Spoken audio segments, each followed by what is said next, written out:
everybody, it's Romania Black, and we are on part 10 of our viewing into Heaven Official's Blessing. I'm so excited! So we are on chapters 42 and 43 this evening, looking at them along with chapter 82 of the Manhua, which just came out today in the English translation. I got my little Billy app subscription. I'm really excited. I've got it pulled up ready to go after I'm done reading these chapters. I haven't looked at it yet because I want to see. I have a feeling that they're going to go into the armory, but we'll talk about that in the discussion with the Manhua. I am sad, though, because next week we will not have a Manhua image reaction or discussion because it's bi-weekly. So I have to wait until the following week to get chapter 83, which is sad, but that's what happens when you catch up. So I am really excited. Last week we did not get any pictures in the novel. Hoping we get some with chapters 42 and 43. I know they're not a lot of pages. It's only about 20 pages for those two chapters, but as this show has demonstrated, a lot can happen in 20 pages. So I feel like doing 2 chapters in one sitting is still fine because I was going to do 3, but then the next chapter is a little bit longer and it was going to be a big old chunk and I was like, I don't want to do that. So plus I have a lot of comments from the last 2 sections because I had recorded ahead the last section last week, and so I had some extra time, and so it gave me time not only to get comments from that week, but for this following week. So I've got a lot to talk about. So first and foremost, though, again, I'm going to try to give Junwoo the benefit of the doubt, but when I went back and listened to my ending rant about how it could be a possible love triangle and how Hua Cheng was the beast and Shelian was Belle and there's the army and everything, I can imagine all of the comments and all I could think was like, I'm sorry, but I like bad boys. I do. I kind of like bad boys in fiction, not in real life, but in fiction, I'm kind of a bad boy liker. So Hua Cheng is like right up my alley. I am Shelian in this case, but yeah. So I'm sorry. I'm going to try my best to be Heaven Official's advocate, to be ghostly advocate. Right. However you want to do that. But I have a lot of comments. So I'm going to keep trying to be unbiased, but y'all know me. It's just, and I'm likely to change my mind. Look at how we've done with Shanshu. We'll talk about that. But Shanshu, look how much I've changed with him in just a few chapters. I'm sure that later on, my opinions of a lot of these characters are going to undergo stark transformations. It's just going to take time. But Couscous in the Discord was talking about how Shelian was only excited about originally seeing Junwoo's sword, speaking of which, but now he's excited about San Long's sword. So it's like, my sweet summer child self was very innocent like Shelian and completely missed the phallic swords comparison until I got into the Discord and everybody's like, oh, the swords, the armory, Shelian loves his swords, huh? And I was like, oh. Yeah, oops, didn't mention that. Yeah, so there was that. But yeah, so it's very true. I was like, oh yeah, yep, Shelian loves him some swords. We just got to talk about that, right? He's a sword geek. He can't help it, right? But so I thought that was really funny. Blanca Choco talked about how the Windmasters struggle with the calamity. And actually, several people commented about this, so I'm glad you all clarified that the Windmasters struggle with the calamity was technically like a translation error, and it's actually more of like a heavenly tribulation, like a rite of passage one does that allows them to ascend. And I was like, oh, okay. And several of you commented about how calamity is maybe not the best translation of it. It's actually something a little bit more common in Chinese mythology and folklore. And I was like, oh, okay. Made a lot more sense. I was like, so Windmaster didn't fight one of the 4 calamities. It was something totally different. Good to know. SQQLBH314, and some of y'all I have multiple comments for. I'm just going through in order that I read them. Talked about the translation of when Hua Cheng is teaching Shelian to roll the dice in the gambler's den. The line is that the number is higher, but it could also be translated as the number is bigger. So as the number keeps getting bigger, it's basically like a sexual innuendo reference. I'm like, oh, don't worry, Shelian, the number in your hand is getting bigger. You know. And then also translation-wise, Paradise Manor can also be translated to the manor of ultimate pleasure, which is why Shelian thought it was a brothel at first. He was like, oh, well, this must be a brothel that Hua Cheng's at. So he was surprised, but it turns out to not be the case, right? And maybe, we joked in the Discord, maybe Hua Cheng just has a collection of Shelian's buns that he's gave him under little protective bulletproof glass cases to where nobody can bother them. So there's always that, right?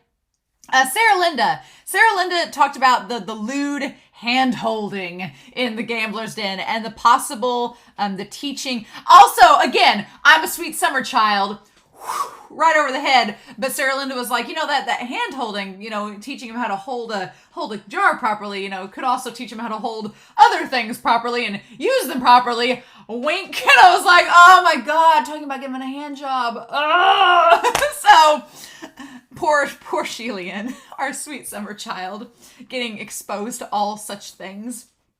But also, a possible translation with Shelian talking about the alcohol making him insane could be because he knows that it could cause him to lose control, and so he's avoiding it under a strict routine, right? He just knows that for his cultivation, he needs to avoid it. So I'm like, I like these translation clarifications because translation is such a tricky subject in any language to any language. So it's nice when you have native speakers or people that have read other translations that can kind of bounce ideas, right? So there's that.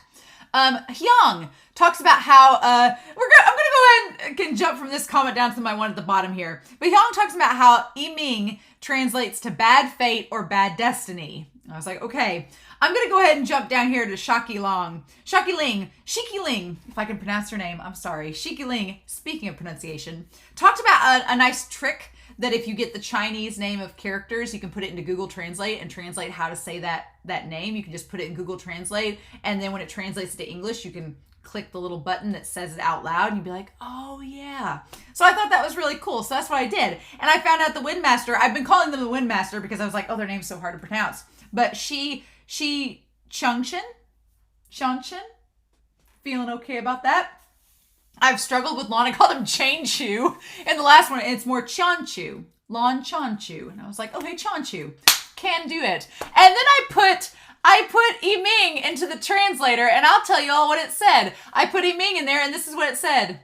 Doom. It just translated to English and it just was Doom. Doom. I think I laughed for a solid 30 seconds about that. I was like, just Yiming. Doom. This is great. So thank you, Shikiling. Shikiling also made note that in the novel, on chapter 5 of the first book, it talked about how even though Mu Qing and Feng Xin got out of the 33 contenders that fought Hua Cheng, even though they escaped the fates of those other 33, in the novel it's established that San Long, aka Hua Cheng, kept on fighting them at every ghost festival for years on end. My theory with that, I think I talked about it back when we were doing that chapter, my theory is that Hua Cheng was mad because they abandoned Shelian, and so he's like, fine, I'm going to fight you forever and make you pay for leaving my sweet cinnamon bun by himself and making him feel bad about himself. That's my theory, but we'll read and find out if that's true or not. But thank you, Shikiling. Damn. I love it. It's great. Merav L talked about how Junwoo, my thing about Junwoo in the first couple chapters is he's gaslighting a little bit. There's a little bit of gaslighting there, a wee bit. It is odd for someone to banish Shelian and then question why he hasn't been coming back and asking him for help. And I know a lot of people in the comments are like, well, Junwoo's just following the orders. I'm like, yeah, but then why is he expecting Shelian to come back to him? Like, does he not think Shelian would find it a little bit awkward? I don't know. It's just kind of weird. I'm trying to keep an open mind though, right? But there is another comment about him that's going to come up here in a minute. Anime Annie talks about how it's interesting that the Windmaster is the more feminine one of the two brothers because Wudu, who's the Water Master, Yin is usually associated with water and is more feminine, and then Yang is associated with wind and is more masculine. So I think that's a kind of cool subversion of that. We've not really seen Wudu that much, so we don't know much about him, what he looks like yet, so that's going to be interesting. But also, I like that Anime Annie talked about how the Windmaster was really just, when the Windmaster was asking Shelian to become a woman and just seeing if he was comfortable with that. It was really the Windmaster just testing the waters with Shelian and seeing what Shelian was comfortable with and what their preferences were. And what I like about the Windmaster, and Anime and Annie talked about this too, is that they don't try to push their views on anybody. They just try to they're persuasive, but they're very much like hands-off persuasive. They're like, hey, did you think about this? And if they say no, then they're like, okay, cool, we're good. So I thought that was really interesting. Liz Swan talked about how Shelian thinks that the only other character in the novel so far that Shelian has called handsome, other than Hua Cheng, is Pei Ming, which is interesting because they were suggesting, Liz Swan was saying, well, does Shelian have a type if Pei Ming and Hua Cheng look similar? And I was like, that could very well be. But I also was like, well, if Hua Cheng is being compared to Pei Ming, maybe that's why Hua Cheng kind of gets along with Pei Ming, because he sees it as a positive representation of someone Shelian likes, and Hua Cheng's like, oh, I want to look like this guy because Shelian likes a person like that. I don't know. Could be. I thought that was interesting. Sarah Linda also talked about how San Long having an ex-god working for him. Yeah, he's got the curse shackle. We know nothing about the waning moon soldier, except they have a curse shackle. So they're probably a retired or a banished god. What does that amount to? And then with that being said, could they have sent the flare? I don't think so, because the shackle means that their power is sealed. So how could they send the flare? But they might know somebody that did. So there's that. That adds kind of to the mystery, right? And SQQLBH 314 talks about how Hua Cheng could be gathering info from the gods when they come to gamble in the Ghost City, in the Gambler's Den. Yeah, he's been trading information, I'm sure, and that's how he's found out a lot about the Heavenly Realm, which would tie back to how San Long knows so much about the gods because he's seen so many of them come down to the Ghost City. It's all adding up, right? Anime Annie also talks about how Shelian is instantly accepting that Hua Cheng is attractive, which is kind of an interesting subversion from Modao Zushi from Wei Wuxian. This is kind of the crazy thing. He instantly accepts that Hua Cheng is attractive. He talks about it. He doesn't deny it. He's just like, no, he has very slender, attractive legs. He's an attractive person. But he doesn't really question his sexuality. I told Anime Annie, I'm like, I don't even know if Shelian really realizes he even has a sexuality. I think he's so focused on being chaste that he's like, yeah, they're attractive, and then doesn't know what to do with that. Whereas in Modao Zushi, Wei Wuxian's character was like, oh, Long One, she's attractive, but I'm not into him. No. And was in a constant state of denial. It's not that Shelian's in a state of denial. Shelian's oblivious to whatever sexuality he has, or he's repressed it enough to the point where that's what seems to be the case. And then Molly MIJH talked about how gods eventually all had to get along. So in the Heavenly Realm, I was questioning in the very first part, how awkward it must be for these gods and goddesses to kind of be around each other when they've conquered each other's kingdoms over time. But Molly makes a good point in saying, well, eventually time passes and they all get over it. They're heavenly officials now, so they're kind of all in the same playing field. You're either going to make it really awkward forever, or you're eventually going to kind of mend the fences and move on. And it's that's an interesting way of looking at it. But what I was going to add about Junwoo is that Molly brings up a really good point. Again, I'm not going to try to judge him. I'm just giving my first impressions. But Molly kind of nailed it on the head for me. It's this weird combination of unhappy father figure and sugar daddy. And that's an odd combination that's kind of uncomfortable. And I know a lot of people are going to be like, well, in Chinese culture, he's the heavenly emperor, so we have to show respect. I get it. But my Western ass is he kind of has a disapproving father figure tone. He kind of has a sugar daddy tone. Those two things are kind of creepy together. So I don't know. I'm going to try to be nice. I'm going to try to play fair and be nice for all of our sakes. And do the best I can, Huckleberry. So yeah. But then those were my comments. So those were my comments about Heaven Official's Blessing. I've wasted so much time. But you know what? Those comments were great. So thank you all so much. And so, yeah, I'm ready to start chapter 42. It's fun because we ended the chapter with, I think Sarah Linda pointed it out, that, yeah, the little Yiming, he's smiling. He's going, he's smiling. His eyes are making the crescent shape. He's smiling at Shelian. Of course, this sword of doom is smiling at a very unlucky person. So, of course, why not? And Junwoo had told him, he's like, don't touch Yiming. Bad things could happen. Now, Was Junwoo gaslighting him? Maybe. Or was Junwoo realizing that Shelian has terrible luck and maybe bad things will happen? He could be trying to help Shelian. It could go either way. So let's not waste any more time, shall we? We are going to start Heaven Official's Blessing, chapters 42 and 43. And we're going to do that here in 3, 2, 1, and let's go. All right, chapter 42, Burrowing the Underpath, Night Crawl in Paradise Manor. Shelian bent down slightly and greeted, "Hello there!" He can't say hello, cultivators. Greeting, cultivators. Can't do that, it's a sword. The eye squinted harder, turning itself into a full crescent shape as if smiling. The large eye spun left and right, extremely lively, as if it wasn't just a pattern carved onto the scimitar hilt, but a real live eye born of a human. Hua Cheng's lips lifted upwards. "Gege, it likes you." "Really?" There are few that it likes, of course. "Oh." He says no. He's reprimanding it like it's a puppy. He's like, "What do you mean no?" And it's shaking harder. "Are you telling it no?" "Yes, it wants you to pet it, but I'm telling it no." And then Shelian forgets everything Junwoo told him. He's like, "Well, what's wrong with that?" Oh. Like it's purring. The type that animals liked. Oh. Like he would with a puppy. Yeah, exactly. How is it a cursed blade of misfortune? He didn't believe it before, but after seeing it with his own eyes, he threw away the awful hearsay into the not believable pile of trash. Oh, I love that. An evil, bloody ritual would not forge a spirit this clever and cute. Oh, okay. No, I really like Yiming. Okay. All right. No, this is off to a good start. Okay. Oh.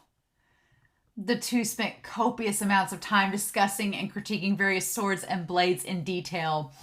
And he exited the armory in high spirits. After grabbing a hold of Hua Cheng's hands to return to the Paradise Hall. Oh, they held hands and went back to the hall? Oh. Okay, he was cleaned up. Okay.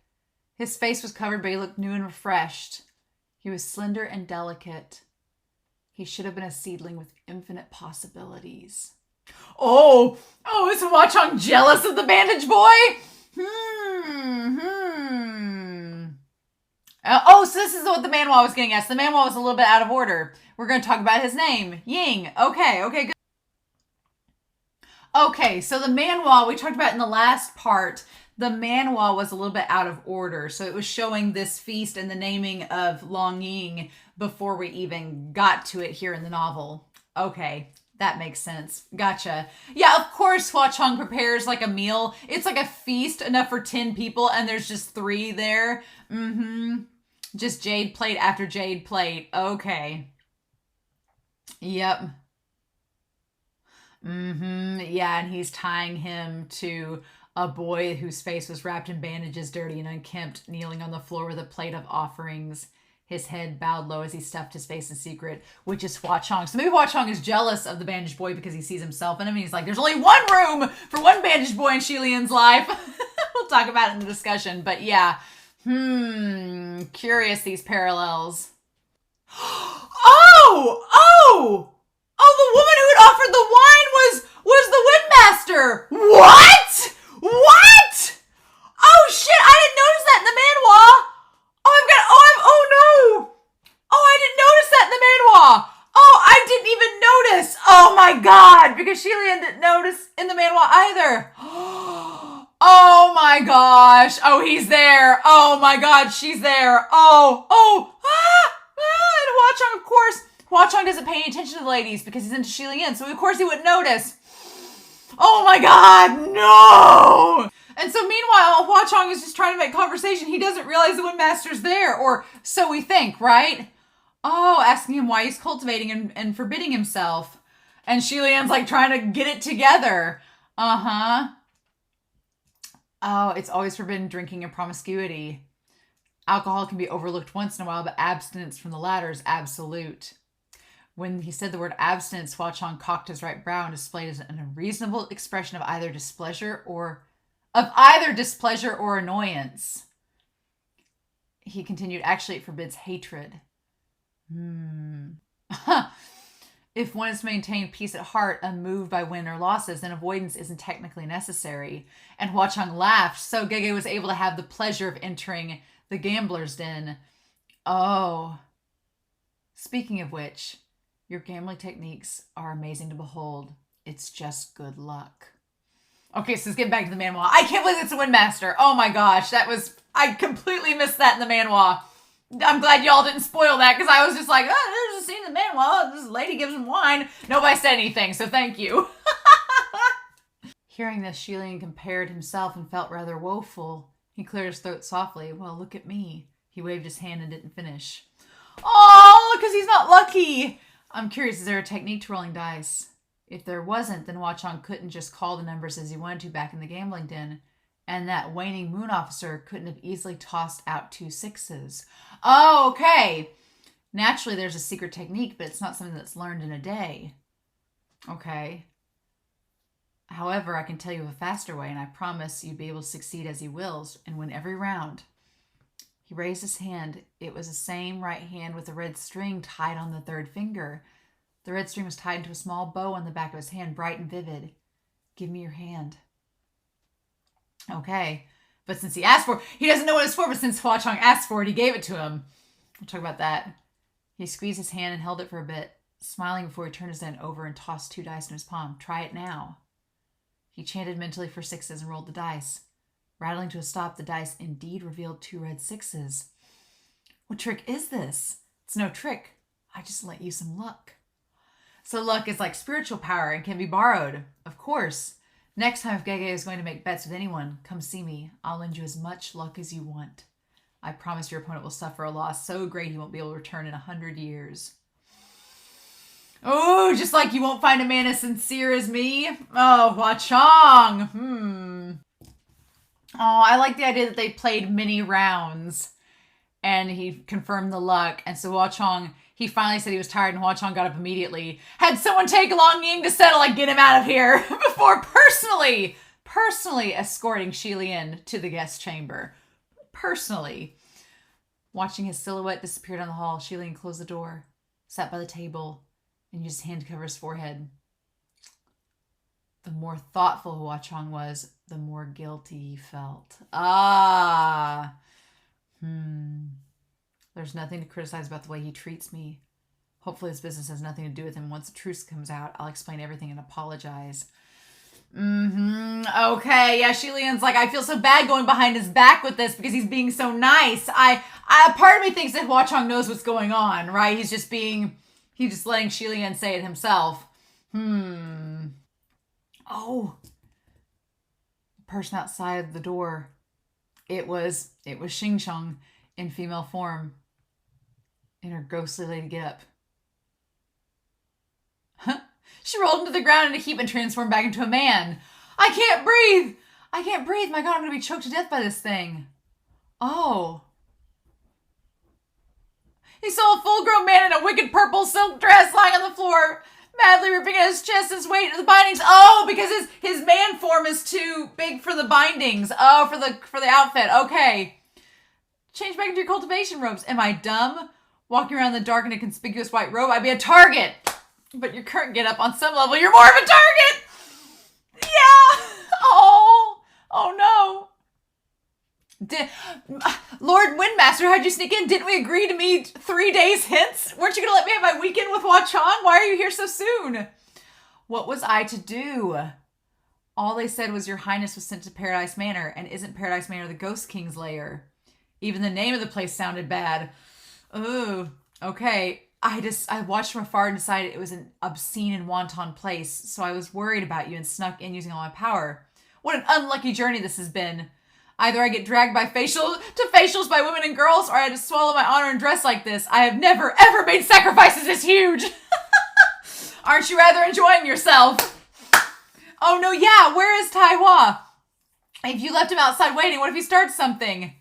Oh, He sprawled on the ground like a puddle. Don't worry, I pulled rank and commanded him not to move a muscle. So it should be... You commanded? You think that was enough? No! He doesn't... He's Buzz Lightyear. He's not going to listen. Oh. But seriously, Your Highness, you're so lucky. Me? Lucky? Yes. Look how miserable Long and I are. We either get hung with the threat of having our pants pulled, or we wander the street like stray dogs without a place to take us in, and here you are eating well, sleeping well, and there's even a ghost king keeping you company. By that comparison, they were indeed rather miserable. This is great. We're going to bring up the mission again. Okay. Really? What exactly did you prepare at the Paradise Hall? I only remember you playing around with the Crimson Rain Flower rolling dice. You guys weren't even playing properly. You feeling up his hands and he was feeling up yours. What new kind of play was that? Shelian's explaining himself. Well, please don't make it sound so questionable. We were trying something out. I found some clues here in Paradise Manor and was investigating. To keep going, I needed a little luck. He raised his right hand, fingers close tight as if grabbed a hold of something, and knit his brows. I've gotten it. Oh, okay. And they go back to the room that he was in. And there, sure enough, there are 2 red 6s. Oh, He felt bad because the only reason he's gotten this far is because Hua Cheng gave him this luck, and now he's going behind his back. Oh, and I like that. Like the Windmaster's like, it's okay. You know, since we've come this far, just let it go. If I were you, I would have declined this mission from Junwoo, no matter how he begs, lest I be a poor friend. Okay. In the end, the Windmaster could only say such words because he didn't know Junwoo very well. This whole business was certainly awkward for Shelian, and Junwoo had known it. From his understanding of Junwoo's character, under the circumstances, he would never have mentioned this, and would have appointed another heavenly official to the mission, but even knowing this would be awkward for Shelian, he had requested for his assistance, which could only mean one thing. Junwoo had no one else who was better suited to take on this mission, and only asked him out of necessity. If that was the case, he had no choice. Interesting. Okay. Besides, the missing heavenly official set off the distress signal 7 days ago, and Hua Cheng left 7 days as well. The coincidence couldn't be ignored. Right, that part's very true. All right. Behind the glamorous gates was no longer the simple chamber they'd been before, but a dark tunnel with a long stairway stretching into the abyss below. Ooh, and a cold breeze blowing at them from the blackness. Oh. They entered the tunnel, entered the darkness. He snapped his fingers together, ignited a palm torch, and lit up the steps at their feet. Okay. Lord Windmaster, were there any heavenly officials banished from the heavenly court in recent years, besides me? There were. Ooh. Why do you ask? Because I saw on the wrist of that waning moon officer from the ghost city a cursed shackle. It could only come from the heavens, no? What? A cursed shackle? The Crimson Rain Flower is using a former heavenly official as a subordinate? What arrogance! Well, we don't know the full story. It can't be arrogance? If one no longer belongs to the heavens, then wherever one goes would be their choice. Originally, there really was no need to question his motives, but that officer has been acting suspiciously. It's worrisome, so I wanted to see what the Lord Windmaster's thoughts were on his identity. There was indeed a martial god of the West who was banished a few years back, and it caused quite a stir at the time. Wait, Chan Yishan, right? What? But I don't think that His Highness would ascend to the ghost realm to be a ghost officer. He came from an established traditional background. His character wasn't frivolous. Why was he banished? Oh. Okay. Oh. A cold stone wall appeared before the two, blocking their path. Oh, interesting! What? What is this? Chan Yishan, what? But I thought we established... What? Okay, I had to look it up, but... Okay, so Pei Ming wanted Pei Jr. to replace Chan Yishan. That's what it was. He wanted Pei Jr. to replace him. So I guess he was already gone. I thought in the context of this that it was going to be... I thought the situation was that Chan Yishan was still in the West and Pei Ming was trying to have Pei Jr. like sweep over him, but he's already gone. So that place is just open. The temples are still there, but the place is still open. So he was banished for some controversial reason. Okay. And now the person Pei Ming wanted to replace him is no longer an option. Okay. That makes a lot more sense. I had to go back and check my notes on that. That makes more sense. Interesting. Chapter 43, The Burrowing the Underpath, Nightcrawl in Paradise Manor 2. The road's cut off, no way. Oh. The wall was immovable. Maybe I'll just punch a hole through it. That would cause too much commotion, yeah. Even if I punch, it'd be useless. The wall's probably 10 feet thick. Yeah. Yeah, there has to be a mechanism. Okay. Of a little person throwing dice. Oh. Oh, Your Highness, look under our feet. The picture's changed.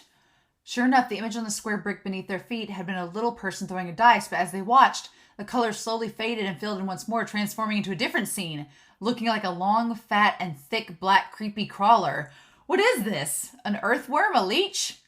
That's what it looks like. There's plenty in the paddy fields. I've seen a lot. Oh, what kind of life do you lead in this sort of stuff? Oh. Oh. Oh.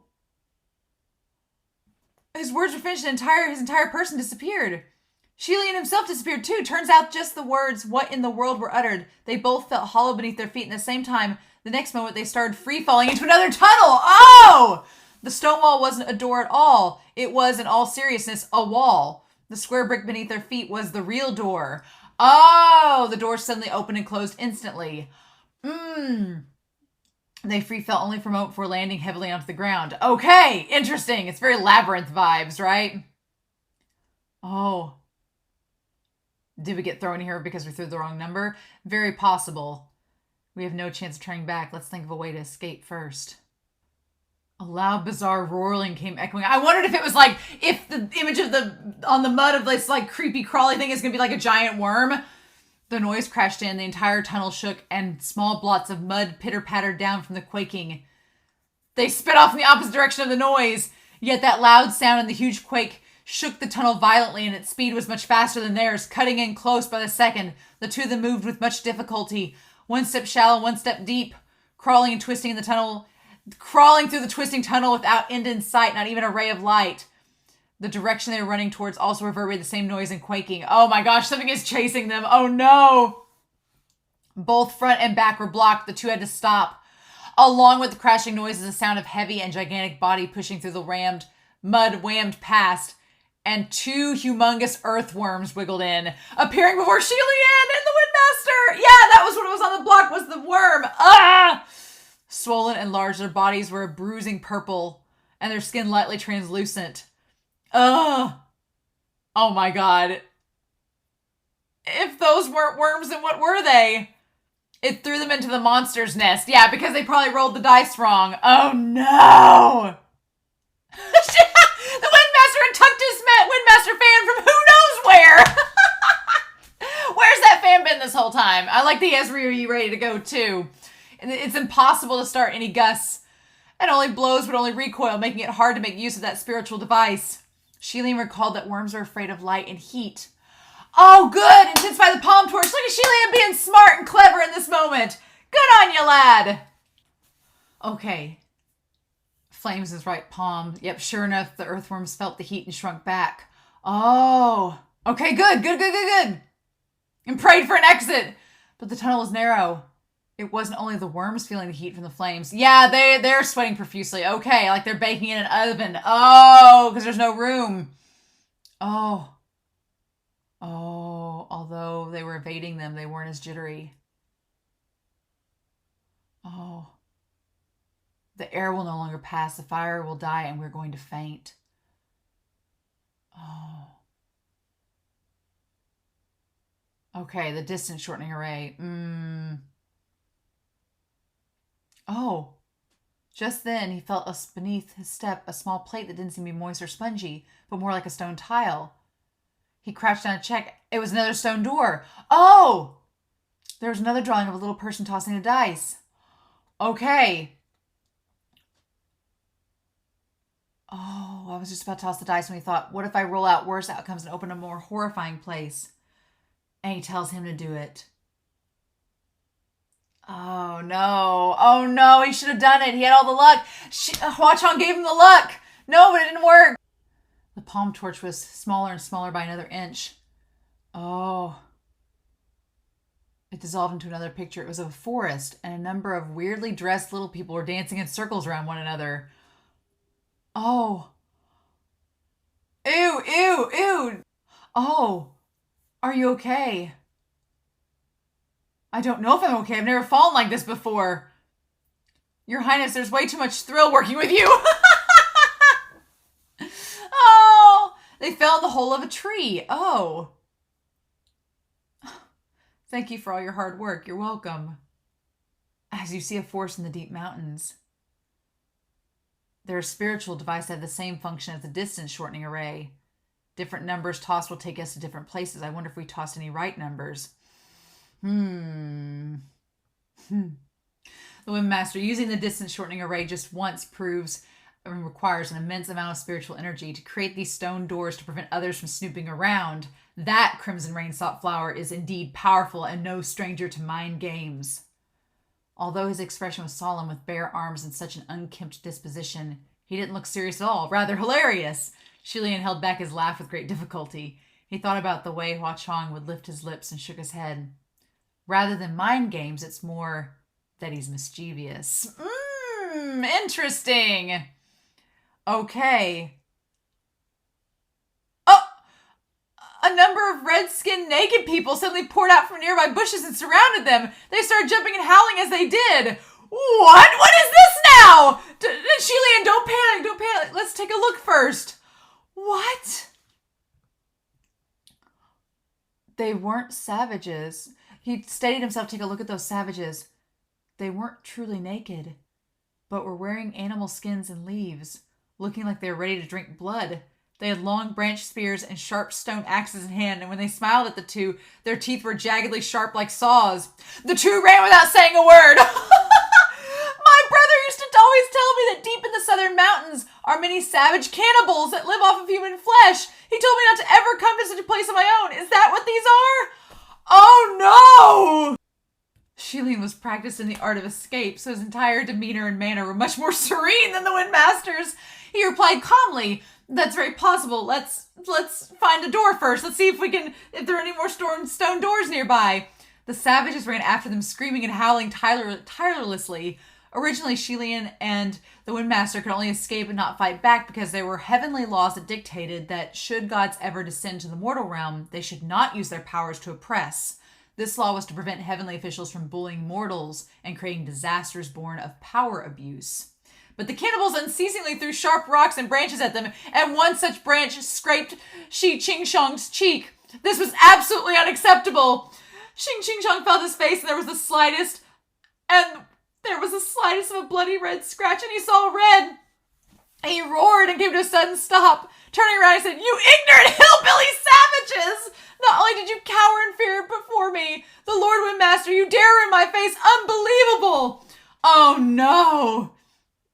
He pulled out his Windmaster fan and flashed it open with a powerful whoosh and swung with force. The savages were blown to the ground and smashed into nearby trees, howling as they hung off of branches. Oh no! It's hard being a god. In 3 realms, no one had it easier. Oh. Your Highness, you saw it right. They were asking for it. I wasn't using my powers to oppress. I saw, yes. Oh, even my brother wouldn't dare. Let's go find the stone door. Oh, okay! Just don't scratch his face, clearly.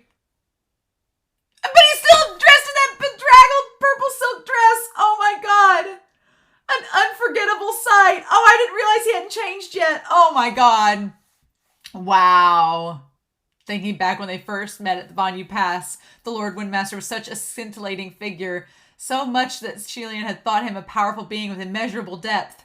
If not of a supreme demonic cultivator, then a supreme saint. Now that they were close, he understood that everything was but an illusion. Oh, interesting. Interesting. Oh, wow. Okay. Interesting. All right, they finally found a set of stone doors next to a different tree hole. This time, Xing Chong refused to toss the dice and shook his head. I don't know what's going on, even though my luck isn't the best every time. And it's not the worst every time. Lady Fortune doesn't seem to be with me today. Twice I tossed, and the first time was the earthworm tunnel, and the second time a cannibal playground. Who knows what's next? Oh, he guiltily replied, maybe it's because I'm with you that I brought your luck down with me. What are you saying? It's impossible for anyone to bring down my luck. I, the Lord Windmaster. But why don't you give it a go? Maybe there's still some luck you borrowed from your San Long left. Shelian didn't know why, but he felt a little embarrassed when he heard your San Long. He wanted to explain, but at the same time, what's there to explain? If he must explain, then it'd be a little weird. So in the end, he didn't say anything. He felt the dice in his hand and tossed them. 2 6s. All along. Oh my god, okay. All right, the Windmaster knows. He knows what's up. Oh, so they did circle back to the beginning. Oh. The moment they entered, the door closed behind them. The door had become a stone wall. Their only way was down. Let me take a breather and we'll continue to play that hateful Crimson Rain Sought Flowers game. All right. After 200 steps or so, they realized, good news, Lord Windmaster. This isn't the same path we took the first time, even though they're similar. The first time we reached the stone wall after 200 steps, but not this time. We're on the right path. Okay. Not far before them in the darkness, wafted the stench of blood. Accompanying the smell was a heavy breathing of a man. No light, no flames, yet the other party had already sensed their presence, because right after they stopped, a cold voice rang out. I have nothing to say, the deep voice of a man said. Hearing that voice, Xing Chong immediately ignited a palm torch. Oh, and that's the end! No! No! No! Why did I do that? Why did I stop there? Why did I stop there? No! Oh, no! Oh, come on! Oh, no! Oh, damn it.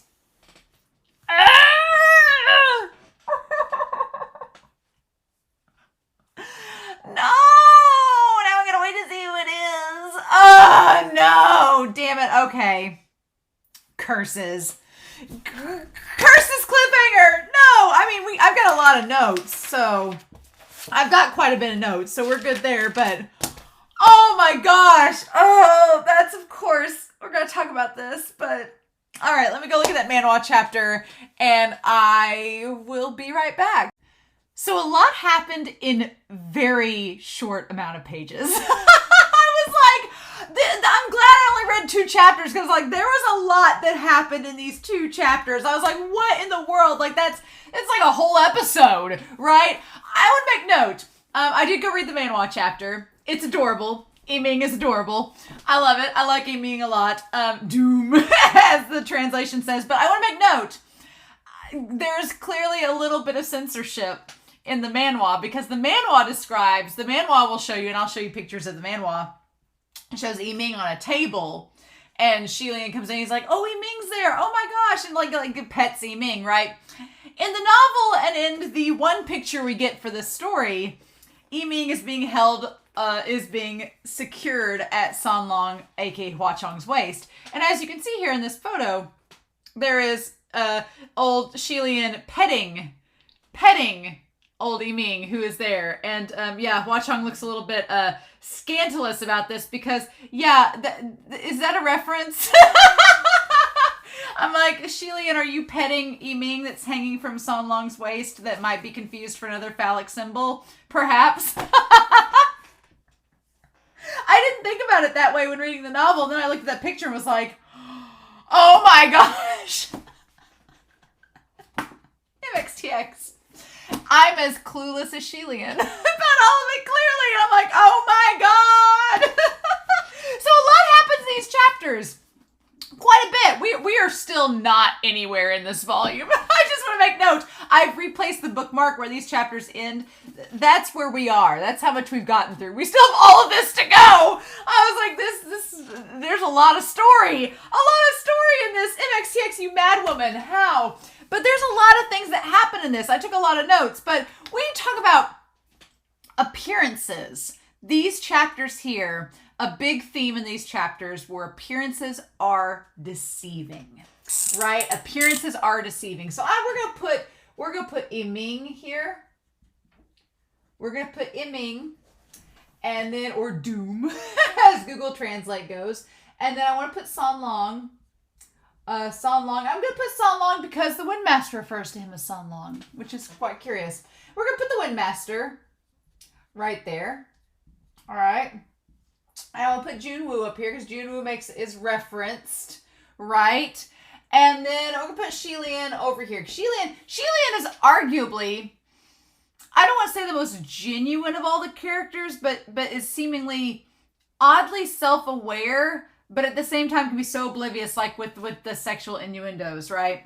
But these four characters, there are things said about them in this, and then things that get proven kind of the opposite, right? That I want to talk about. Yiming has been Junwoo. I'm just going to repeat what was said. Junwoo said that it was likely created from a bloody ritual and must not be touched. Okay. So I like that Shelian meets basically Hua Cheng's puppy dog. Yiming is Hua Cheng's puppy dog. Yiming is the same thing to Hua Cheng as Rui is to Shelian, right? And he gets super excited and smiled. Like as soon as he sees Shelian, he starts like vibrating, getting all excited, like, oh, I want to go see him. And Hua Cheng's like, no. Like, and then, but as Shelian gets closer, it starts like, when Shelian like touches it, it purrs like a cat, right? It actually purrs as Shelian pets it. And Shelian makes note that we get something about Shelian. We know that animals, he's an animal whisperer. Animals like Shelian, and they constantly go to him, right? He's like the animal whisperer. And he makes note that Yiming is like purring and very gentle with him. And he was like, oh. And I love how Yiming, I'm going to put down here, he's basically Hua Cheng's pet and also his weapon. And Shelian's a sword geek, so he's like all about it, right? But I love that Shelian makes note. He's like, bloody ritual, like evil sword. Like, what? No, that's not true. And I love that he says that he takes the hearsay about Yiming being created from this bloody ritual and puts it in the not believable trash pile. I love the visualization that Shelian takes things that he thinks are not true, that are lies, and puts them in a trash pile. He's a scrap collector, so he takes the trash that he thinks is not true, puts it over here. Nope. So he says he throws the hearsay into the not believable pile of trash. I love that. He says an evil bloody ritual could not forge a spirit as clever and cute. So yeah, just like the butterflies, he thinks that Yiming is clever and cute. Again, because they're like the freaking Addams family. Shelian thinks that things that everyone else thinks is morbid and creepy is cute and clever. It's just his personal taste, right? But yeah, I like that he doesn't judge Yiming. He's like, oh, I also love that Junwoo specifically told him not to touch it, and he was like, I'ma touch it. So, forgot. So the question is, did he truly ignore Junwoo's comment, or did he literally forget? Now, I want to say he ignores, because he does remember when they called it about like the blood ritual and being an item of doom. I will say this in Junwoo's defense.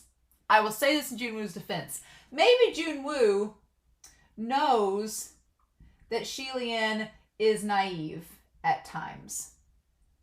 Maybe he was banking on that. Maybe he was trying to advise Shelian to be cautious and like, don't just run into things. But Shelian's like, no, it seems fine. It's okay. He's very trusting, right? And so, I'm sorry, but Shelian and Hua Cheng like holding hands as they leave the armory. They had a date. They went on a date in the armory. They sat and talked shop about swords. He got to pet his dog. Hua Cheng gave him a ring, invited him into his house, gave him food, let him keep his foster kid there, took him to an armory, offered him all the swords, let him pet his dog. His dog likes him. They had a date. They went and talked about swords and left the armory hand in hand. Hua Cheng had a pretty successful evening with the love of his life. And Shelian was just like, well, that was fun. I love these chapters. These are so good. I love them so much. But yeah, then they go back to the Bandage Boy. Now, the Bandage Boy, he's the one that I wanted to include on here. This whole chapter was about not judging people based on their looks. I think that I'm going to put old Ying Lang here. So the manhwa was a little bit out of order. The chapter of the manhwa that I read for the last part was actually in this set of chapters. So that's interesting. So I think now that I'm caught up, I am a little bit happy that I'm caught up with the manhwa, because now I can ask everybody on the Discord on Patreon, be like, hey, can you guys check out this chapter? Do I need to know anything about it? Is it out of order? Do I need to skip it and wait till the next set of chapters and then go read it? I feel like that will be very helpful, because if they're doing like these chapters did and they were out of order and flip-flopped, then that will allow me to know ahead of time, and I can skip it for like the next week and then read 2 chapters at once. Do something like that, right?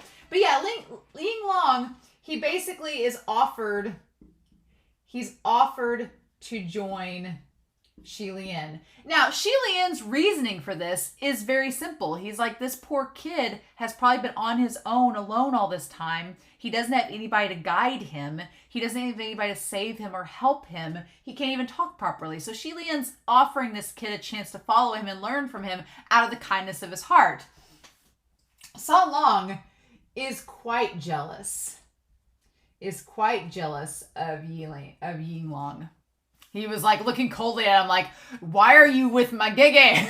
Like, he's just like, no, there can only be one bandaged boy, and it's me. I was here first. I was saved by Shelian first. You can't take my place, right? And Shelian is reminded, I guess I'll put this down here with Ying, is that he was reminded, he doesn't realize in his memory that it's San Lang, but he was reminded, we as the audience can kind of guess, the bandage boy that he saved in the beginning of the book, we know is San Lang. We can guess that the bandage boy he's talking about that was like starving and bowing for his food and scarfing it down is San Lang as well. So we get a little bit about San Lang's past, that he was similar to the bandage boy. Now that begs the question, did San Lang have the human face disease? And that's why he was bandaged. Did he have the human face disease while he was alive, and that's why he was bandaged up? Was that the case? And because that would, if that were true, that would tie to why San Lang is so worried about his appearance. Because if he'd had the human face disease and he cut off the scars and everything and made himself all disfigured, that would kind of be why he has this body dysmorphia and is so afraid of how he looks, because he grew up with that same issue, right, that the bandage boy has. Now, I'm thinking that maybe if when he died, because you could question, well, he's a ghost just like San Lang, why doesn't he just change his appearance if he's a ghost? My theory with that, and I could be totally off base, if San Lang had the bandages and had the human face disease or was disfigured or whatever, they did this whole thing saying that San Lang went through the trials where he went literally to a volcano where there was a vat of ghosts in this fiery volcano of doom and destruction, and he forged himself out. Maybe it's kind of like a phoenix rebirth, that he went through all the flames and everything, and just came out being able to change his appearance so that you don't see that. Maybe, I don't know. But I'm saying that he probably went through an extreme trial and tribulation, or gained the ability to change his appearance. He has the ability to change his appearance. Ying Lang does not. So maybe that's the simplistic version, is that he can just change his appearance, and his real version that he's not showing Shelian actually has all the scars and everything. Ying Lang does not have that ability. Regardless, he's very jealous of him. And I just imagine that San Lang is I want him to myself. Kids, quit. Shelian, quit adopting puppies. We got Ming, we have enough. I feel like that's the situation. But San Lang, he really only cares about Shelian and nobody else. So there's that, right? But he's jealous. And so yeah, the man was out of order. He makes this giant banquet. San Lang he wants to impress Shelian so much. And the problem is Shelian doesn't care about he doesn't care about people putting on airs. That's not Shelian. But San Lang is so desperate to get Shelian to love him. Right? He's so desperate. So he makes this big old meal and everything. And then he prepares this feast, but Shelian is so focused on remembering the Bandage Boy that he doesn't realize that he takes a sip of wine, and that's when he spits it out. We come to find out, which was a big shocker in these chapters, that the Windmaster snuck in and was the one giving Shelian the wine. In the manhwa, I read it last week. Y'all didn't spoil me, which is wonderful, but I didn't even recognize it being the Windmaster. I was like, oh, why is that girl winking at him? Is she like trying to give him some wine to be like, oh, you'll get with Master Song Long now? Wink, wink, nudge, nudge. But no, that was it. The Windmaster was trying to give Shelian a signal that he was there, and Shelian was like, oh my God. And so Song Long's like, are you okay? Is something wrong? And he talks about his cultivation promises. And some people have explained that part of cultivation can be abstinence. It can be abstaining from things. But he has abstained, meaning that he's not having no sex, no alcohol, and no hatred. Which, the thing about this, that there's a little caveat to that, right? Because he says, first of all, no alcohol, no sex, no hatred. And he says that you can slip up and have some alcohol every now and then. He's like, I've slipped up a few times, had a few alcohol, but definitely no sex. I love that Hua Cheng's like, really? Like, I can change that. You know, he's just like, are you sure? And then it's funny, he's very much against sex. Shelian's like, nope, not having any. But he says alcohol's like, okay. And he's like, no hatred. But, you know, if you can, you know, how does he phrase it? He goes, if you can train your mind, right? He says that if you can maintain peace at your heart, then you don't have to avoid it. He's like, you can be around hatred. You just have to train your heart to not, you know, practice any of it. And Hua Cheng kind of snorts and is like, huh, so you're having a great time in the gambler's den because you were at peace of mind. Like, Hua Cheng seems like he wants to call him out a little bit, but because he's a giga, he's not going to do that. It's just kind of funny. And so, yeah, he spits out the wine, and the woman, I love that in the book, the Windmaster seductively walks away, like trying to fit in. The Windmaster, I love the Windmaster. The Windmaster is quite vain. There's a lot of vanity with the Windmaster, surprising no one. But I like that. I like the Windmaster's pretty honest about it and seems kind of self-aware. Shelian's just like, oh my God. We'll talk about that later. But I love that when he spits out the wine, when he like chokes on it, Hua Cheng like gently pats his back like, hey buddy, you okay? Like he gently pats his back and then goes into it. And so Hua Cheng doesn't notice the women. That's the thing. The Windmaster was able to sneak around because Hua Cheng doesn't even care about the women. Doesn't even notice they're there. As long as Shelian's there, he could care less. So doesn't notice the Windmaster. It all makes sense. And then Hua Cheng kind of laughs saying, well, how lucky you are that you can abstain and you can practice all this this self-restraint. And Shelian realizes that it's gotten kind of awkward. He's like, the subject's getting a little awkward, so he decides to change the subject from there. Shelian, as we go, is realizing that people are viewing him and Hua Cheng as an item. Like, the Windmaster comes out and just says it. The Windmaster's like, yeah, you're San Long. And Shelian's like, eh. And it's not that Shelian is ashamed of it. It's not that Shelian is, like denying that him and Hua Cheng. He just doesn't see it. Shelian's just doesn't see anything with Hua Cheng. So he doesn't want people... I think that Shelian believes that he doesn't want Hua Cheng to feel awkward about people saying that about them. When the reality is, Hua Cheng wants them to think that. He's like, no, Shelian's mine. And Shelian just hasn't reached the point where he's realized that. He still thinks that Hua Cheng would be scandalized by such notions. It's like, oh no, Hua Cheng. Oh no, Shelian. Hua Cheng is counting on this. But yeah, so instead he changes the subject and talks about Hua Cheng's gambling skills instead. And Hua Cheng's like, well, no, it's just luck. It's just luck. That's all I've been doing. Now, the question is, Hua Cheng has always said that he's lucky. He's always said that he's lucky. Does he naturally have luck? Or is he stealing it? Because he said that you can give luck to people. You can take it, you can give it to others. So the question is, how does Hua Cheng know that? Has he been stealing luck from other gods or heavenly officials or other ghosts? Is he naturally lucky himself, or is he kind of like Shelian and he's just borrowed luck from somebody else and is now giving it to Shelian? We don't know that. But I'll be honest, Long's not a nice person. He's great for Shelian. He loves Shelian. He like worships the ground he walks on. But he's not a nice person. Hua Cheng is not kind. So if you were to tell me that he'd been stealing it from somebody, I'd probably believe you, because that seems like it's in his wheelhouse. It seems like something he would do, right? But he lends Shelian luck using the hand with the red string of fate. Of course, it's the finger with the red string of fate that I'm sure is somehow tied to Shelian in his past. Somehow. Why would he keep that string tied around his finger unless it's tied to it in some way, shape, or form? We don't know. That's part of the mystery of Hua Cheng. I love that MXTX is giving us mysterious things that we are hearing about now that will likely pop up in the future. That's great. But yeah, so he gives him luck. And the funny thing about this is, we talk about judging things by their cover. The thing of it is that he gives luck to Shelian. And the question is, did he know the Windmaster was there the whole time? Did he know the Windmaster was there and just wanted to see how things played out? So he gave Shelian this luck. And the thing of it is that Shelian later on, he doubts himself. He doubts himself so much that he doesn't think that the luck will hold up.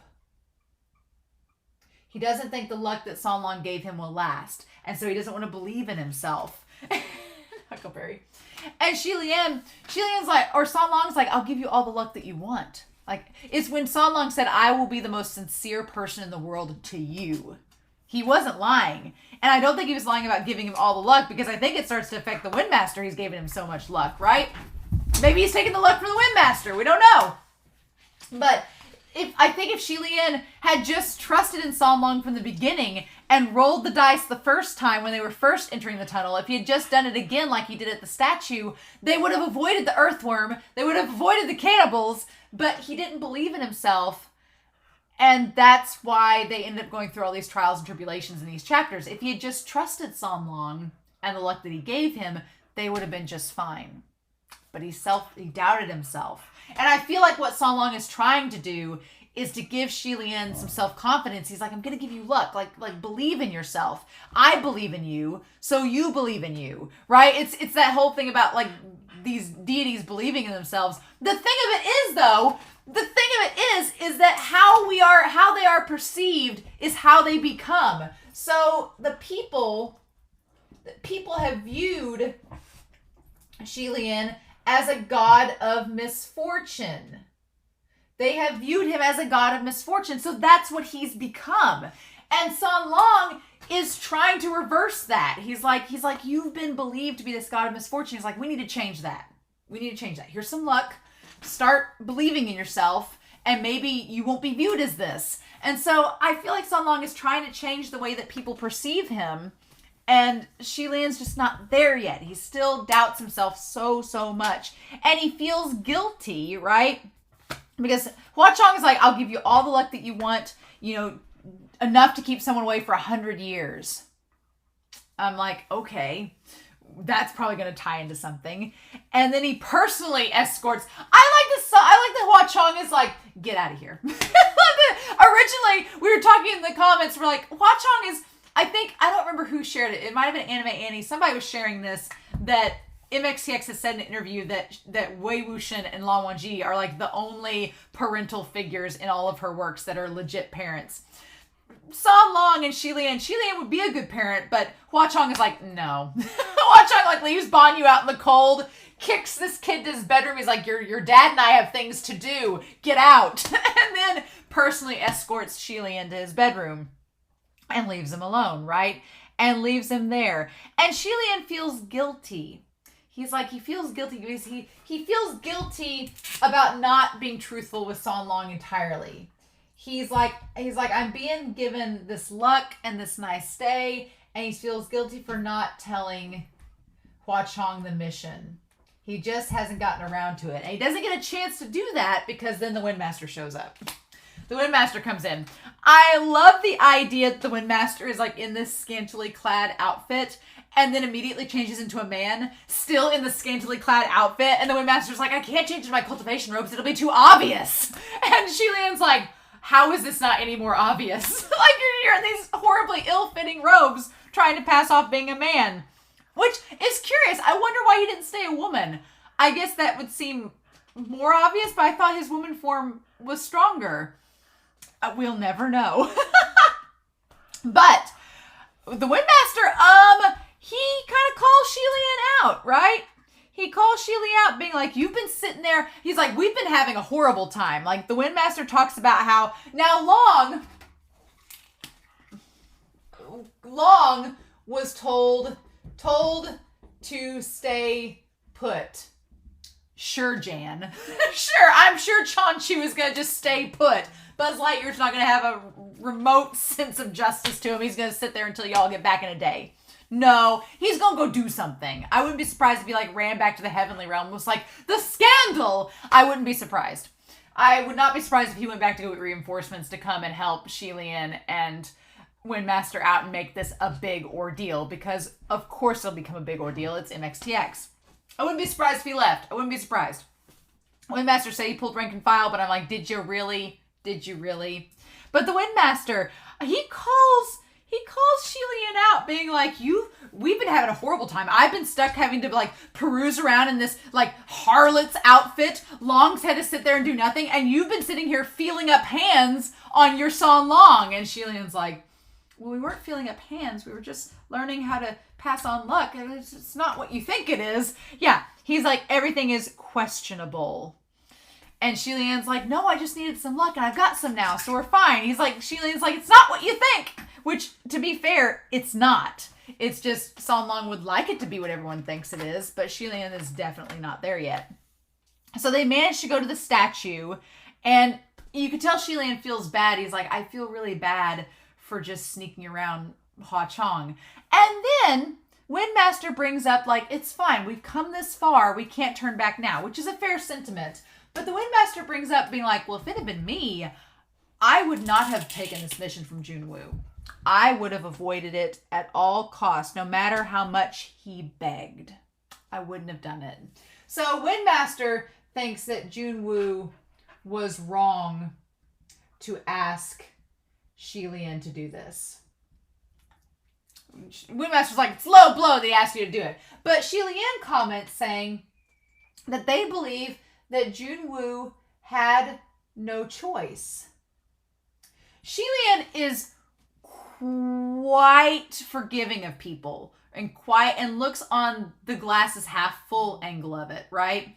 And so I find it interesting that Shelian is like, well, no, like Junwoo wouldn't do that. He thinks that Junwoo is of character enough that he wouldn't just call Shelian to cause trouble. He wouldn't have called Shelian in to handle, which is where I get a little bit conflicted because there's two sides to this, right?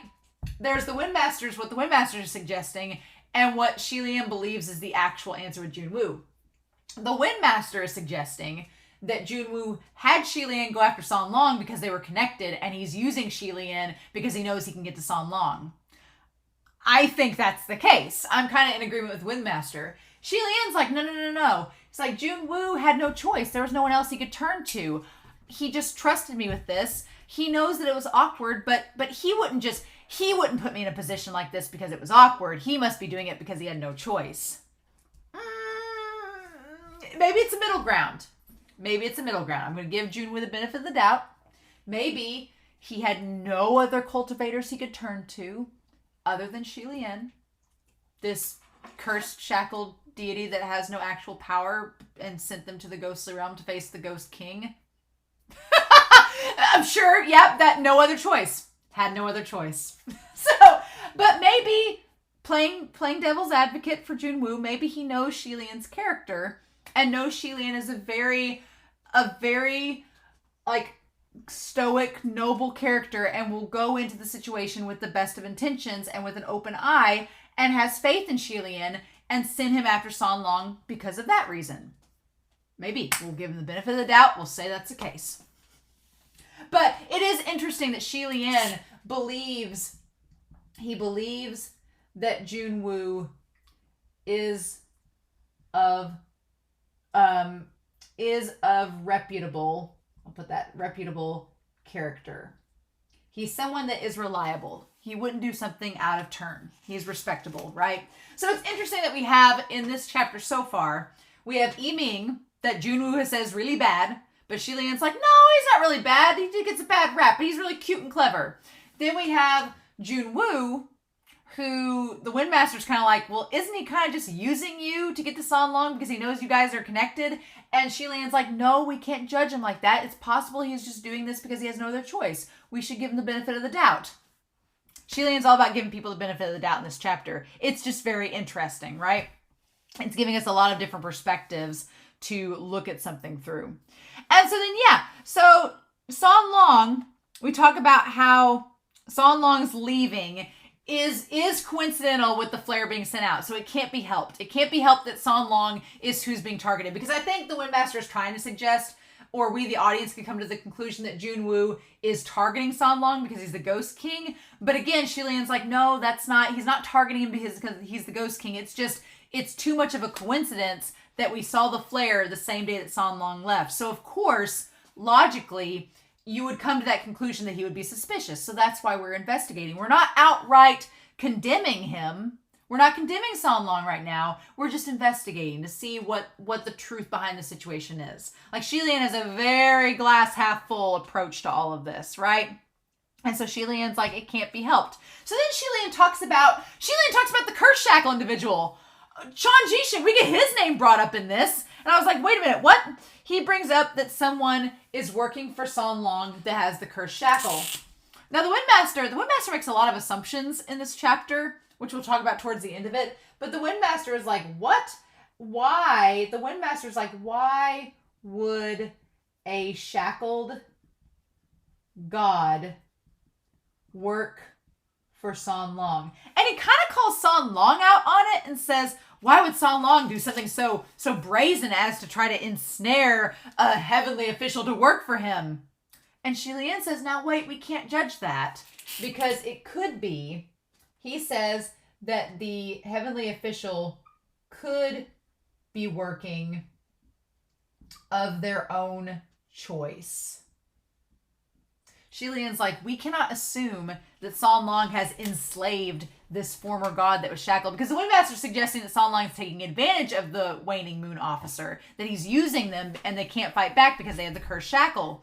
But Shelian's like, well, no, here's the thing. I have the cursed shackle, but I helped Shelian because I wanted to. It was my choice to help Shelian and to take him with me into the desert and all this. He's like, that was my choice. We can't assume that San Long is imprisoning the Waning Moon officer and using them. Maybe the Waning Moon officer chose to join San Long. Now the question is that true or not? From what we know of San Long so far, San Long doesn't really care about anybody but Shelian. So again, I'm not getting San Long off the hook. San Long could very well be doing very evil things in these chapters. He's just super nice to Shelian because he loves him. So I'm not gonna let San Long off the hook. But I do still think that this whole thing, this whole mess right now with the Ghost City and everything, it's things are lining up a bit too conveniently. The fact that San Long has established that there are other ghosts that want control of the Ghost City, well, he's established that there's been heavenly officials come down there doing unseemly business. How do we not know a heavenly official doesn't want to take control of the Ghost City? And I know that Long Chungshu is up there going, no heavenly official would be that dastardly. And it's like, well, yeah, no, I think that they could be. I think that there are some dastardly officials in the heavenly court. And yeah, maybe they want to take control of the Ghost City just as much as one of the ghosts. Maybe they're like Long and they want to reform it and they can't do that unless they take control of it. So am I saying that a heavenly official or a ghost or both could be trying to frame San Long in a way that would get him out of the Ghost City and out of power? Absolutely. So yeah, so Shelian's like, well, we can't assume that about him and just say that he's enslaving anybody. We can't assume that. Now, whether he is or not, we don't know yet. But then, it's like, the Windmaster brings up Sean Jishin. Bring up him. So apparently Sean Jishin, and I'm getting this wrong, Sean Jishin he was the martial god of the West that had a controversial banishment. That is so surprising to me because I thought he was still the martial god of the West. I thought he was still up there. But no, it all makes sense now because the Windmaster he says that he's from an established and traditional upbringing. He is established and traditional. Not frivolous is what they say in the book. Not frivolous. So they're like, the Windmaster is suggesting that Chon would not be working for San Long because that would be like something too eccentric for him. He's much more down to earth and traditional is what he's saying. But for some reason, a scandalous, controversial thing happened to him that we don't know about yet. And he's been booted out of Martial God of the West, which is so crazy because I was like, wait a minute. Well, I had to go back in my notes and look, but it's revealed that Pei Ming wanted Pei Jr. to take his place. It all makes sense now. Pei Ming wanted Pei Jr. to become the Martial God of the West. I had thought that it was going to be like a coup. Like Pei Ming was going to start doing like taking down the temples and having Pei Jr. like infiltrating his territory and start getting temples made for him instead of Chon. And I was like, that seems kind of violent for the Heavenly Realm, but these are also gods that ascended because they were violent, so whatever. But no, that's not the case. The fact of the matter is there is no current Martial God of the West in the Heavenly Realm controlling that territory. He's been banished. And so Pei Ming has been trying to get Pei Jr. to fill that gap. Well, now that's ruined. Shelian ruined that for him. So that explains why he's a little bit more mad. Because it was right there waiting on Pei Jr. to take it, and Shelian mucked it up. Now that makes more sense. Okay, makes more sense why Pei Ming is angry. Got it. But yeah, so Chon, we don't know what's happened to him, but the Windmaster is fairly sure that he wouldn't join the likes of San Long. But as this chapter has told us, you can't judge people by their appearances. So just because he seems established and traditional, that may not truly be the case, right? And I will make note, when we took the character quizzes, my 99% match was Hua Cheng, but I also had like a 90% match with Chon. So I don't know what that says, but if maybe they're working together, I don't know, but it said that I was the most similar to those two. So I'm like, okay, cool. It was Hua Cheng, Ban Yu, and him were my top 3 matches. So I don't know what that says, but I'm excited to meet his character now. Now, especially that we know that he's been banished and he could possibly be the Waning Moon officer. Or he could not be. It could be a totally different character. We don't know. Right? But in any case, they get to the tunnel and they find on the ground the little brick. This whole part here was very much like Labyrinth. It was so like Labyrinth. If you've ever watched the 1980s movie Labyrinth that has David Bowie in it, it was possibly my sexual awakening. I think it was for many people. It was the moment in childhood that I went, guys! And there was that, right? They exist. Interesting. But yeah, so I feel like this next segment is very much like Labyrinth. I kept thinking back to it in the maze the whole time, right? And so they find the bricks and it has like a person rolling a dice on it. And so like that must be what we were supposed to do because they reach a dead end. They're like, there has to be a secret passageway.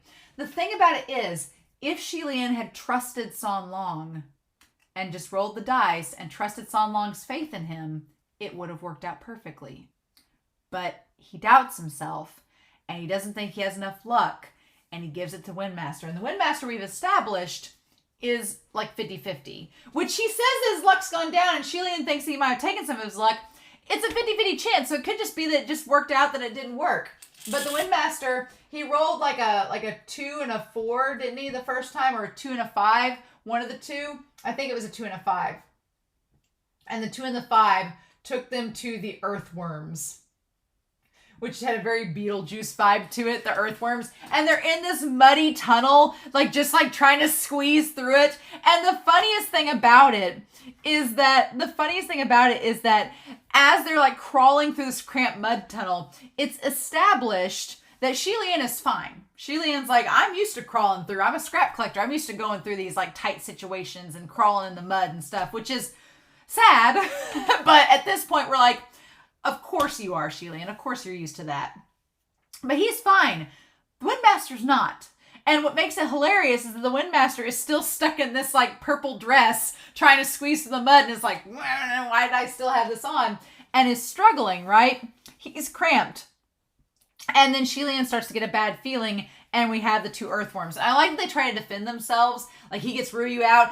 I love that the novel's like, and then the Windmaster pulled out a fan from somewhere. It's like, I love the novel is self-referential and understands, it's self-aware that, like, where would he have hid that fan? Where's it been this whole time?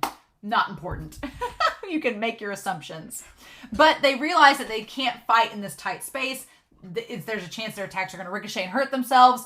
And then Shelian remembers that worms don't like light. And so he has the palm torch created from the Windmaster, and that scares them off. And they manage to find another set of stones with a dice roll on them. But again, Shelian doesn't trust the luck that San Long gave him and is too afraid, and he's like, you need to do it. And so he's too afraid to toss the dice for fear. He thinks the outcome will be worse than what it was before. I'm like, Shelian, if you'd rolled the dice, you guys would have been out of the tunnel. But he doesn't. And instead, he rolls a 3 and a 4, the Windmaster does, and they're on the mountains of the cannibals. Now, at this point, the Windmaster is quite flustered.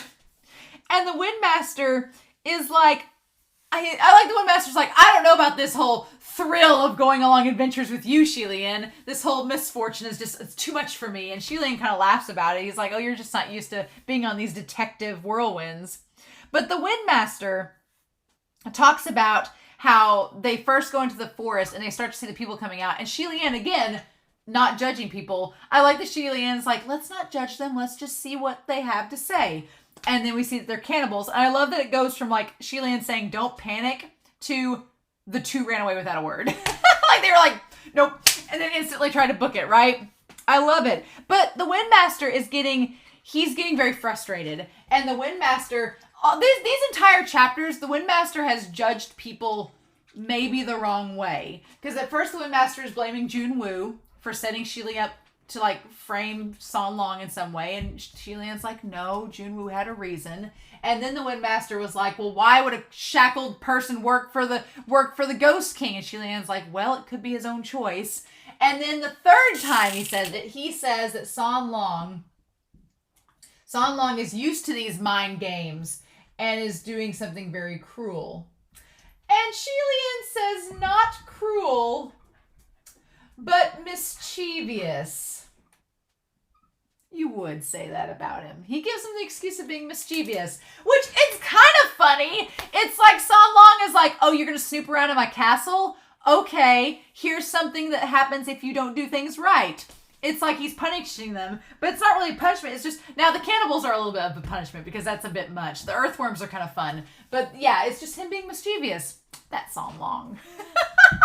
But I love the Windmaster's just like, he's just being dastardly. He's like, my brother warned me not to come to the Southern Mountains. Like the Windmaster saying his brother warned him not to come to the Southern Mountains, not to mess with any of this, that it was going to be bad. And Shelian's pretty calm at this point because as the novel states, he's like, don't panic. He's like, he's practiced in the art of escaping. Like he's had to escape things so many times. He's just used to it at this point. But he's like, I'm being calm. He's looking calm, trying to find another door. And then everything's going well until the Windmaster's face is scratched. Make note, do not scratch the Windmaster's face. Because they established that the one rule is that they are not supposed to use their powers in the mortal realm. They're not supposed to use their powers because it could cause a scene. They don't need to use their powers because it could oppress the mortals who can't fight back. And the Windmaster's just like, you scratched my face. And the Windmaster says at this point, not only did you not cower in fear in front of me, but you ruined my face. Unbelievable. So the Windmaster reveals a little bit of their vanity and ego there, saying that they should have feared him. I like that as Shelian, we'll talk about it when Shelian realizes it, the Windmaster is not perfect. The Windmaster is pretty vain and a bit egotistical and gets easily offended when their face gets scratched, right? And he uses his powers to like push all the cannibals back. And then he looks at Shelian and he's like, I wasn't oppressing them. They deserved it. And Shelian's like, okay. like, okay. And Shelian says, it's hard being a god. In 3 realms, no one had it easier. Meaning, like, I wonder if they're saying, I don't know. This part's a little bit, I'm interested to know your comments down below about that line, because there's a few ways you could interpret it. There's one way that says that, like, it was hard being a god, even though they had it the easiest, because they're the most powerful. They have the heavenly court. They can push around the mortals. But I don't think that's the case. I think he's suggesting that the mortals have it the easiest, because the mortals have it the easiest, because the heavenly realm, the gods aren't allowed to do anything. And the people in the mortal realm influence the gods and how they actually are. So maybe he's suggesting the mortals have it the easiest. I don't know. But then the Windmaster's like, I wasn't oppressing, right? And he says, my brother wouldn't dare. The Windmaster even says, my brother wouldn't scratch my face. Not even my brother would scratch my face, but these hillbilly savages. I love when he calls them hillbilly savages. That was amazing. But he says, my brother wouldn't even have dared to scratch my face. He's just sitting there grumbling like, how dare they? My brother wouldn't have even done it.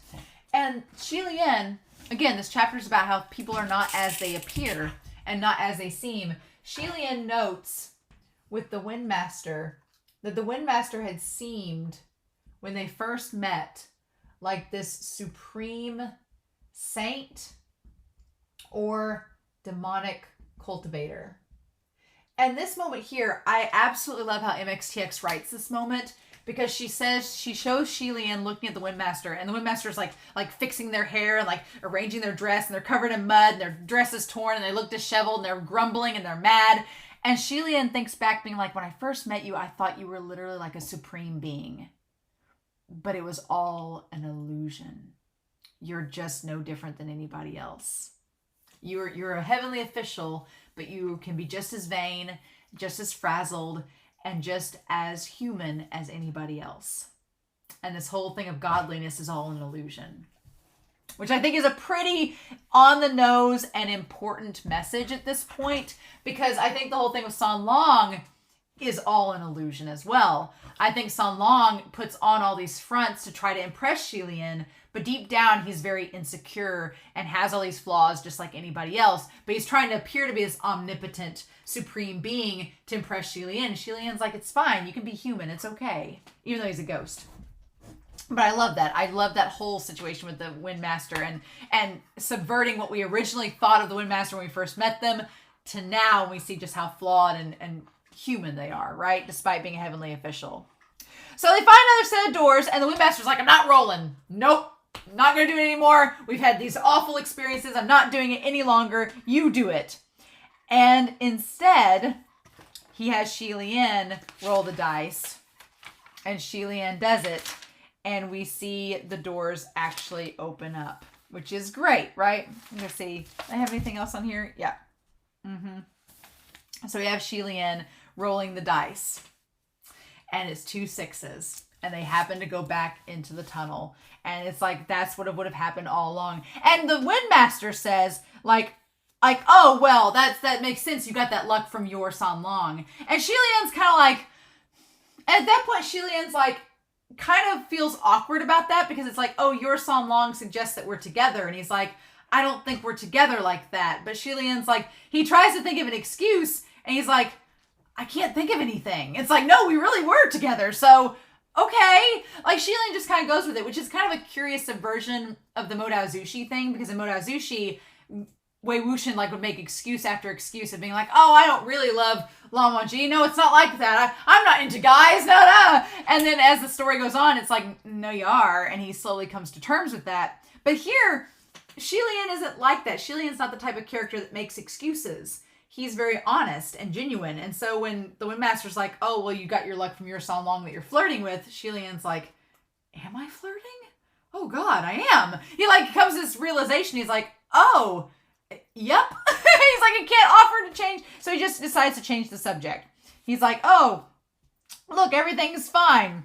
And so I love that as they're going down into the depths of the tunnel, that's when we cut back to the stuff about Zhejian and everything and being established and everything. And I love that the Windmaster's like, I'm just tired of playing these hateful games of the Crimson Rain sought flower. And Shelian's like, well, we kind of, goofed ourselves. It's fine. We're kind of eavesdropping on him. And it's just part of the course, right? And we get to the end of the tunnel and it's dark. They don't have a palm light because they've been trying not to use their powers. They don't have a palm light, and they get to the end of the tunnel where someone is clearly being held captive. So is San Long, but things aren't what they seem, because on the surface it would seem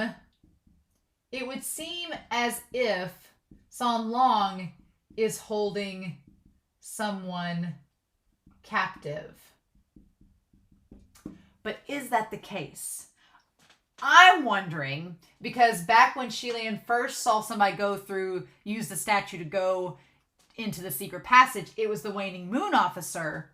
So I'm wondering if the Waning Moon officer is the one that's holding this person captive. Now, how that is happening when they have their power suppressed, I don't know. We don't know that yet. That's going to be in the next set of chapters. But is San Long holding someone prisoner? Who are they holding prisoner? It's a deep voice. That's all we get. It's someone that the Windmaster knows, because as soon as the deep voice is heard, the Windmaster's like, oh, who is it? And then the chapter ends. What a horrible cliffhanger! Oh, what a horrible cliffhanger! And you know what's the funniest part? You know what the funniest part is? Is I told everyone in the Discord, they were like, oh, what chapters are you going to read next? And I was like, chapters 42 and 43. And they're like, oh, good. No spoilers, which I'm glad. I'm glad y'all didn't spoil me. It's just freaking hilarious that you all knew. You knew where I would get. You knew I'd get to this cliffhanger, and you were like, okay, good, have fun. I think it might have been Kiri or someone. They were like, oh, you'll see. Maybe it was Pichu. Like, you'll get some of this, little that. Who knows? But yeah, that's where we end at.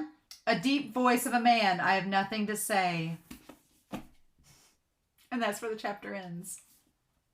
And I'm not looking ahead. I'm going to wait till I sit down to read it to know the chapter titles. So I just know that next time I'm going to read chapters 44 and 45. Those are the chapters I'm going to read next. Chapters 44 and 45 are going to be the next ones.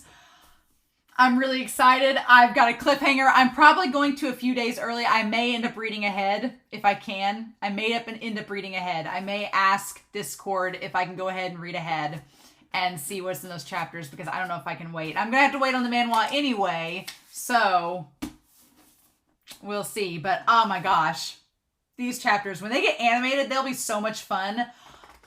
So much fun. The manhwa is, it's interesting seeing the Windmaster with the animal ears. It's kind of different, but it works.